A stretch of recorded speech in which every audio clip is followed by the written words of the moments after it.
ডারউইনে ঐতিহাসিক টেস্ট জিতে বিশ্বকে চমকে দিয়েছে বাংলাদেশ। সবার নজর এখন সিরিজের দ্বিতীয় ও শেষ টেস্টের দিকে, যে ম্যাচ খেলতে এরই মধ্যে ম্যাকাইয়ে পৌঁছেছে টাইগাররা। ম্যাকাইয়ে পৌঁছার আগে বেশ খানিকটা ঝক্কি পোহাতে হয়েছে বাংলাদেশ দলকে। ডারউইন থেকে কেয়ার্নসে আসতে টাইগারদের সময় লেগেছে 12 ঘন্টা। মাঝে ট্রানজিটের কারণে অনাকাঙ্ক্ষিত বিলম্ব হলেও বেশ চনমনে দেখা গেছে বাংলাদেশ দলকে। তবে কেয়ার্নসের আবহাওয়া ডারউইনের তুলনায় বেশ ঠান্ডা বলে জানিয়েছেন শরীফুল ইসলাম।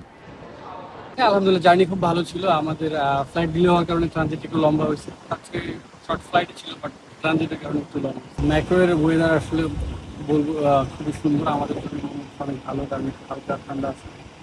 না, আমরা তো ডারউইনে খেলছি, মোটামুটি গরম ছিল, বাট এখানেও একটা ওয়েদারটা খুবই সুইটেবল।